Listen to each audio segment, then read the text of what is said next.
మీరు ఏ స్వామి పాదములు పట్టి నమస్కరిస్తే మీ మనస్సుకి అటువంటి జవము కలుగుతుందో అటువంటి స్వరూపము, అటువంటి సాధకుడు, అటువంటి భక్తుడు, అటువంటి పరబ్రహ్మము హనుమా.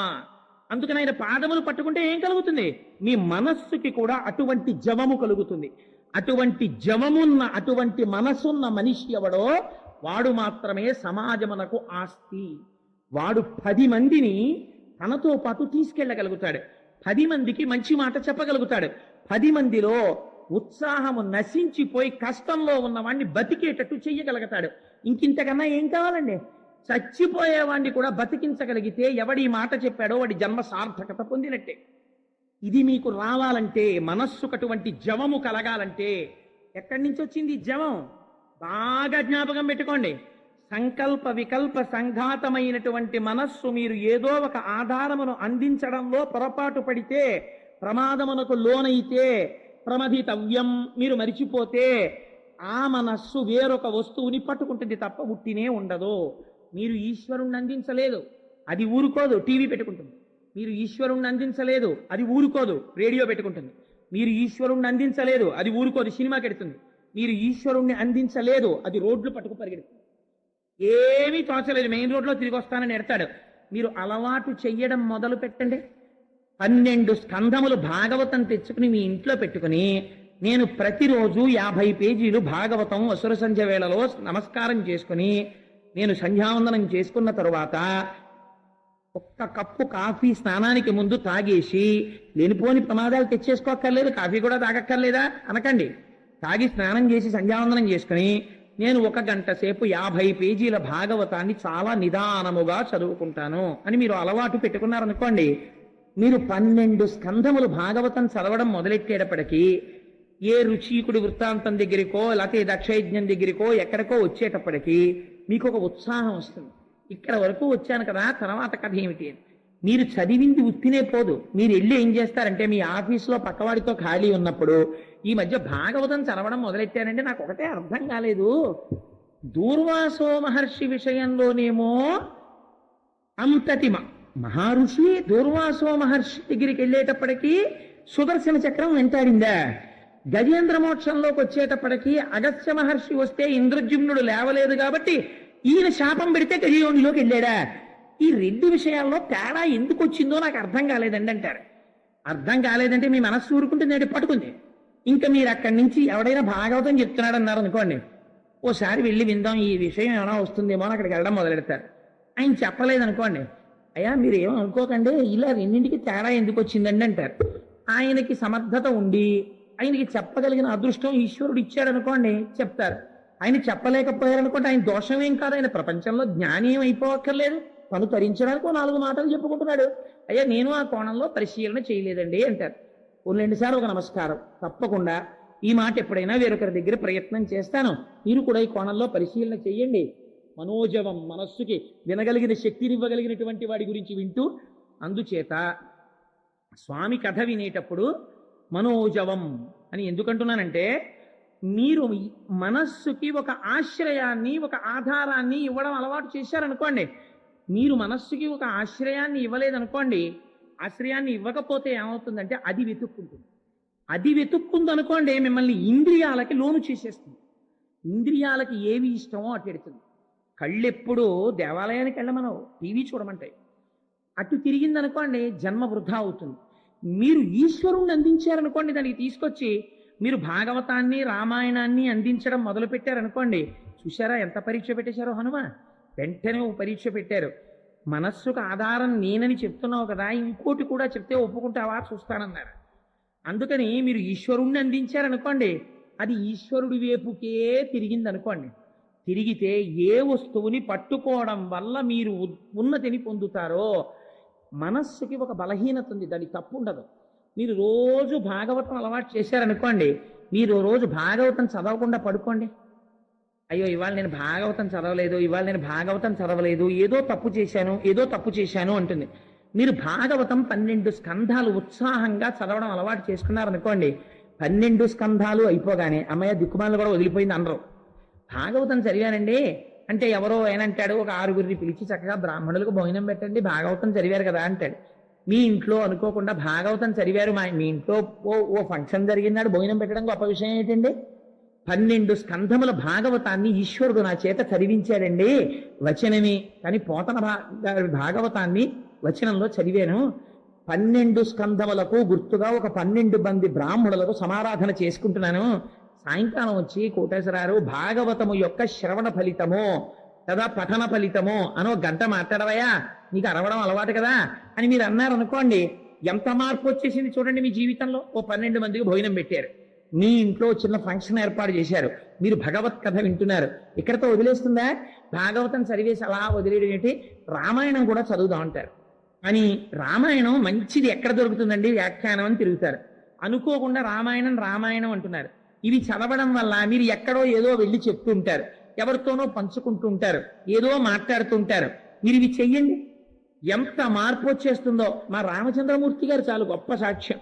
వాళ్ళ ఇంటికి వెళ్ళండి, దివాకర్ల వెంకటావధాని గారి సౌందర్యలహరి క్యాసెట్లు కోటేశ్వరారు అంటారు, లేకపోతే కోటేశ్వరారు ఫలానా గురువు గారండి ఆయన పుస్తకం అండి అంటారు.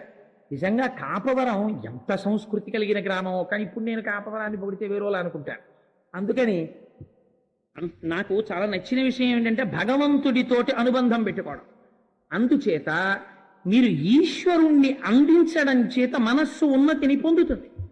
ఆ ఉన్నతిని పొందడం, మీరు ఏ వస్తువు అందించాలో ఆ వస్తువు అందించాలి. అది హనుమ నేర్పుతారు. సర్వకాలముల యందు రాముణ్ణి అందించారు హనుమ మనస్సుకి. ఏ స్థితిని పొందారు?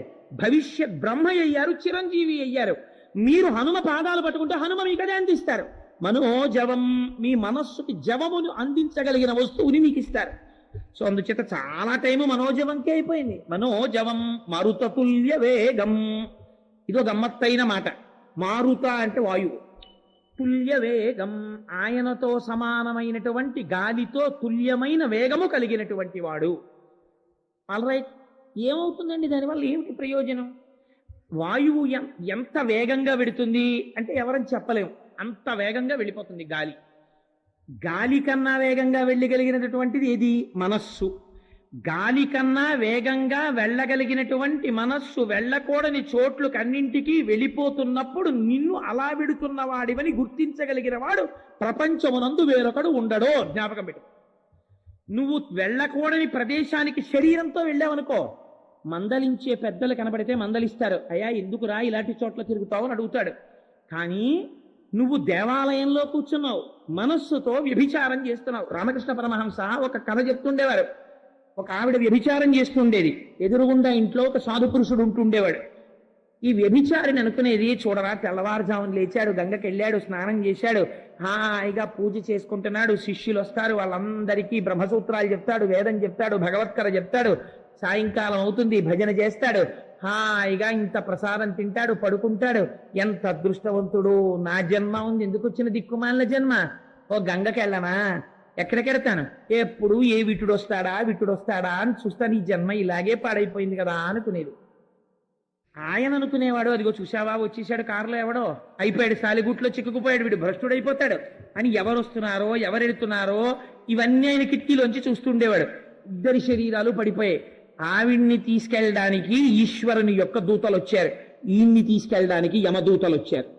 అదేమిటండి, నేనేమో కాషాయం కట్టుకుని ఇంత కష్టపడ్డాను, ఇంత అల్లరి చేశాను, ఇంత ధ్యానం చేశాను, నాకు యమదూతలు వచ్చారు, వ్యభిచారిణిని తీసుకెళ్ళడానికి ఈశ్వర దూతలు వచ్చారు, తేడా ఏమని అడిగాడు.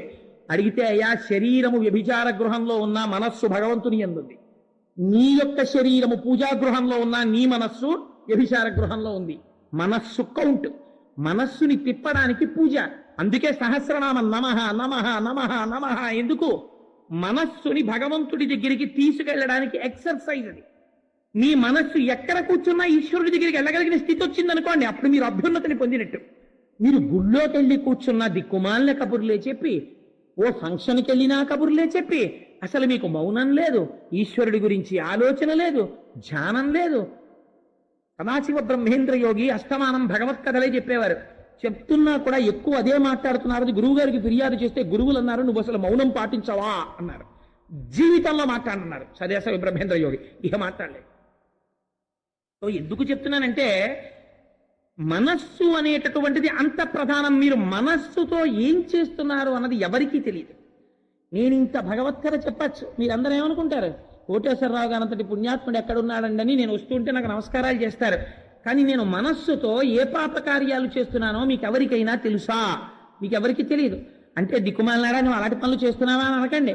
ఒక ఉదాహరణ, నీచోపమానం వేరొకరి మీద పెట్టకూడదు కాబట్టి నా మీద పెట్టుకున్నాను. ఒకవేళ నా యందు అటువంటి పాపములు ఏమైనా ఉంటే అటువంటివి చేయకుండా నన్ను స్వామి ఉద్ధరించుగాక తప్ప నేను చేస్తున్నానని చెప్పట్లేదు. నీచోపమానం వేరొకరి మీద పెట్టకూడదు, అందుకుని నా మీద పెట్టుకుంటాను. సరే, అందుచేత ఇది ఎవరు పసిగట్టగలరు? పసిగట్టలేరు. మనస్సు వేగము అంత తొందరగా వెళ్ళిపోతుంటుంది, నీకే తెలీదు నీ మనస్సు వెళ్ళిపోతుంది అక్కడికి. అందుకని దీన్ని ఉద్ధరించగలిగిన వారు హనుమ దిద్దగలరు. తరువాతది మరుతతుల్య వేగం, చాలా గాలి అంత వేగంతో వెడతారట. ఎవరు? హనుమ వెడతారు. అయితే హనుమ అంత వేగంగా వెడతారు, వాట్ ఇఫ్ మీకేమిటి ప్రయోజనం? ఎందుకు మీకేమిటి కలిసి వస్తుంది చెప్పండి? హనుమ వాయువంత వేగంతో వెడతారండి, అది మీరు చెప్పారు. అయ్యా నువ్వు వాయువంత వేగంతో వెళ్ళగలిగిన వాడవు, దానివల్ల మీకేమిటి ప్రయోజనం అంటే మీకు ఒక ఉదాహరణ చెప్తాను. ఒక వ్యక్తికి ఓ 100 డిగ్రీలు జ్వరం వచ్చింది అనుకోండి. ఆ వ్యక్తి ఏం చేస్తారంటే, ఏం పర్వాలేదే పక్క సందులోనే కదా హాస్పిటల్, కాస్త గాలి చల్లగా ఉంది వెళ్ళొస్తానని చెప్పి ఏదో లుంగి కట్టుకుని మెల్లిగా నీరసంగా పక్క సందులోకి వెళ్ళి హాస్పిటల్లో చూపించుకుని మెడికల్ షాప్కి వెళ్ళి మందులు కొనుక్కుని వస్తూ కాస్త ఎదురుగారింట్లోనో కాసేపు 4 కబుర్లు చెప్పుకుని కూడా వచ్చేస్తాడు. ఎందుకని అంటే 100 డిగ్రీల జ్వరమే కాబట్టి. అదే వ్యక్తికి డీహైడ్రేషన్ వచ్చిందనుకోండి, అంటే ఒంట్లో నీరు నిలబట్టలేదనుకోండి, అతిసారంలో నీరు వెళ్ళిపోతుంది. అప్పుడు నడిపిస్తారా? నడిపించరు, రిక్షా ఎక్కించి తీసుకెళ్తారు. అంతేగాని పక్క ఆయన ఏమంటే మా ఆయనకి అతిసారంగా ఉంది అంటే ఎందుకమ్మా రిక్షాలో వెళ్ళిపోవచ్చు అంటాడు. సపోజింగ్ హార్ట్ అటాక్ వచ్చింది. హార్ట్ అటాక్ వస్తే పక్కింటి ఆయన ఏమంటే మా వారికి హార్ట్ అటాక్ వచ్చేసింది, చెమటలు పట్టేస్తున్నాయి, గుండె నిప్పని పడిపోయారు అన్నారనుకోండి, ఎంత రాయి లాంటి వాడైనా వెంటనే కారు పట్టుకొచ్చి పడుకోబెట్టి హాస్పిటల్కి తీసుకెళ్తాడు. అప్పుడు ఏమైంది? వేగము ప్రాణరక్షణమునందు ఉపకరణమైంది. ఆ కారులో తొందరగా వెళ్ళడం, మీరు ఆ టైంకి వచ్చారండి బతికారంటారు. ప్రాణరక్షణమునందు వేగము చాలా ముఖ్యము. ఉన్నది కదా వేగం అని చెప్పి దిక్కుమాలందరినీ మనం రోడ్ల మీద చూస్తుంటామే, ఎందుకు వెళ్ళిపోతాడో తెలియదు. తూనీగా వెళ్ళిపోయినప్పుడు వెళ్ళిపోయి ఎవరి పడిపోతాడు. కళ్ళు తెరిచేటప్పటికి వీడు ఉంటాడు ఇంటెన్సివ్ కేర్ యూనిట్లో, ఎదురుగుండా వస్తున్న వాడు ఉంటాడు ఇంటెన్సివ్ కేర్ యూనిట్లో, ఏ పాపం లేకపోయినా సరే వాడికి. అలా వెళ్ళిపోయిందా వేగం? అది కాదు వేగం, ఒకరిని రక్షించడానికి పనికొచ్చేటటువంటి వేగము వేగం. మీరు అందుకే హనుమ వేగము దేనికి ఉపయోగపడుతుంది? మీరు రామాయణంలో జాగ్రత్తగా పరిశీలన చెయ్యండి. హనుమతో సమానముగా ఎగరగలిగిన వాళ్ళు ఉంటారు రామాయణంలో, కానీ ఎప్పుడెప్పుడు ప్రాణములు పెట్టాలన్నా ఉత్సాహంతో ఎగిరిపోయేవారు హనుమ ఒక్కరే. అందుకే మీకు ఒక ఉదాహరణ చెప్తాను. రామాయణంలో 2 సార్లు హనుమ సంజీవని పర్వతాన్ని తీసుకొచ్చారు యుద్ధకాండలో. ఒకసారి జాంబవంతుడు అన్నాడు, నువ్విప్పుడు వెళ్ళి సంజీవని పర్వతాన్ని తీసుకొస్తే తప్ప రక్షించగలిగిన వాడు వేరొకడు లేడు, అది తీసుకురావాలి అన్నారు. ఈ సంజీవని పర్వతాన్ని ఓ 6 నెలలు పట్టుకొచ్చారనుకోండి హనుమ.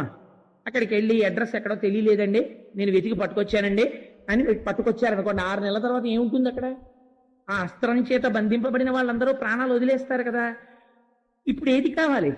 అత్యంత వేగము ప్రాణరక్షణమునకు ఉపయోగపడింది ఆయన వేగం. ఆయన వేగం 100 యోజనముల సముద్రాన్ని దాటి సీతమ్మ తల్లి దర్శనానికి ఉపయోగపడింది. ఆయనంత తొందరగా వెళ్ళి ఉండకపోతే అసలు సీతమ్మ ఉరిపోసుకున్నటువంటి ఘట్టములో రామకథ చెప్పి ప్రాణములు నిలబెట్టగలిగిన వాడు ఏడి చెట్టు మీద? ఆయన వెళ్ళారు కాబట్టి రక్షింపబడ్డాయి. ఆయనంత తొందరగా వెళ్ళి సంజీవని పర్వతాన్ని తెచ్చారు కాబట్టి వేల వానరములు, కోట్ల వానరములు బతికాయి. వేగము దేనికి పనికొస్తుంది? ఆయన వేగము నిన్ను రక్షించడానికి పనికొస్తుంది. ఉత్తర క్షణంలో ఇప్పుడే ఇక్కడే వస్తున్న కష్టం నుంచి నిన్ను ఉద్ధరించగలిగిన శక్తి వాయువేగముతో రాగలిగినటువంటి హనుమ నిన్ను ఆపద నుంచి పైకెక్కిస్తారు. వాడు వస్తాడు, కానీ ఏం ప్రయోజనం? పోతన గారు అంటారు, కృతజ్ఞావళి బంధుత్వంబులు అంటారు. వాడొకడికి ఉపకారం చెయ్యడు, ఉపకారం చేసిన వాడిని కూడా చూసి తల తిప్పుకుని వెళ్ళిపోతాడు. అలాంటి వాడితో నీకు బంధుత్వం ఉంటే మాత్రం ప్రయోజనం ఏమిటి? వాడేం ఉపకారం చేయడు వాడు. కానీ నువ్వు స్వామి హనుమా అని అన్నారనుకోండి, ఎదురుగుండా పటం కూడా అక్కర్లేదు. ఒక్కొక్క నాడు ఏమీ లేకపోతే పక్కనున్న పుల్ల తీసుకుని కొన్ని దృష్టాంతములు మీరు చదివితే తెల్లబోతారు. మహా కష్టంలో ఉన్న వాళ్ళు, భయానికి లోనైపోయిన వాళ్ళు ఏం చెయ్యాలో తెలియకపోతే చీపురు పుల్ల తీసి ఇసుకలో హనుమా అని రాసి హనుమ హనుమ హనుమ హనుమ హనుమ అంటే లేకపోతే శ్రీ ఆంజనేయం ప్రసన్నాంజనేయం శ్రీ ఆంజనేయం ప్రసన్నాంజనేయం శ్రీ ఆంజనేయం ప్రసన్నాంజనేయం అని కూర్చుంటే అలా అనడంలో అనడంలో అనడంలో తెలియకుండా మీరు, అందుకే ఆంజనేయ నామానికి ఉన్న గొప్పతనం అదే. మీరు చూడండి, కావాలంటే ఎప్పుడైనా ప్రాక్టికల్ గాను మీరు అలా కూర్చుని శ్రీయాంజనేయం ప్రసన్నాంజనేయం శ్రీయాంజనేయం ప్రసన్నాంజనేయం శ్రీయాంజనేయం ప్రసన్నాంజనేయం అని కొంతసేపు అనండి. మీకు తెలియకుండానే ఏదో ఉత్సాహం, ఏదో శక్తి, ఏదో